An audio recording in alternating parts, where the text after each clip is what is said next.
말씀의 제목은 만군의 여호와가 도우시리라입니다. 31장 말씀을 통해서 하나님은 이스라엘에게 재앙이 임하는 두 가지 큰 이유를 말씀하십니다.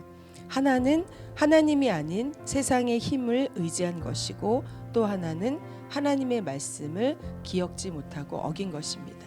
그러면 세상에 어떤 힘을 의지하였습니까? 애굽에 보이는 강력한 군사력을 의지했습니다. 보이지 않는 하나님이 자신들을 보호하여 줄 수 없다고 생각했기 때문에 보이는 세상의 왕인 바로 왕에게 피신했고 막강한 군사력의 그늘에 숨었습니다. 하나님이 아닌 애굽을 신처럼 여겨 그들에게 선물과 보물을 갖다 바칩니다. 하나님께 제사는 소홀히 여기면서 조공을 바치는 일에는 정성을 다하였습니다. 어서 돌아오라고 아무리 외쳐도 듣지도 보지도 않는 이스라엘을 멈추게 하는 방법은 안타깝지만 심판의 몽둥이를 드는 것밖에 없었습니다. 그리고 심판의 몽둥이를 들 수밖에 없었던 또 하나의 이유는 바로 하나님의 말씀을 잊은 것입니다. 이스라엘은 하나님의 말씀을 잊었습니다. 하지만 하나님은 그 입에서 나온 말씀을 절대 잊지 않으십니다.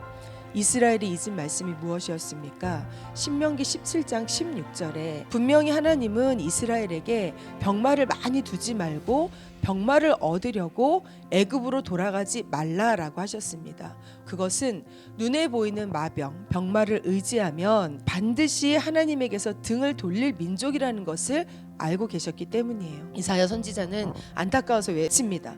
애굽은 사람이다, 신이 아니다. 무슨 말씀입니까? 이들이 이 애굽을 단순히 나라 대 나라로 여긴 것이 아니에요.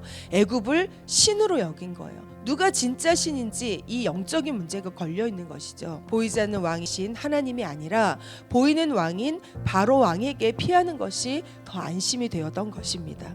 왜 그렇게 두려워했을까요? 자신들을 멸망시키기에 충분한 힘을 가진 그 아수르가 너무 무서웠던 것입니다. 하나님은 그런 이스라엘을 보면 화가 나기도 하였지만 한편으로 너무 안쓰럽고 불쌍하기도 하셨던 것입니다. 하나님께서 이스라엘이 어떤 분이라고 표현을 하고 있습니까? 나는 만군의 여호와이기 때문에 내가 강림하여서 너희를 위해 싸우겠다고 말씀하시는 거예요. 만군의 여호와는 어떤 뜻이 있습니까? 하늘의 천군 천사를 통하여서 악한 자를 징계하시고 당신의 백성들을 대신하여서 대적들과 전쟁하시는 하나님을 가리키는 이름입니다. 하나님께서 어떻게 싸우셨습니까? 아수르 군사들이 보이지 않는 마병과 그 병거 떼들이 몰려오는 것 같은 두려움에 자신들끼리 치고받아 죽이지 않습니까? 그래서 하나님은 그들에게 전쟁에서 승리하게 하셨습니다.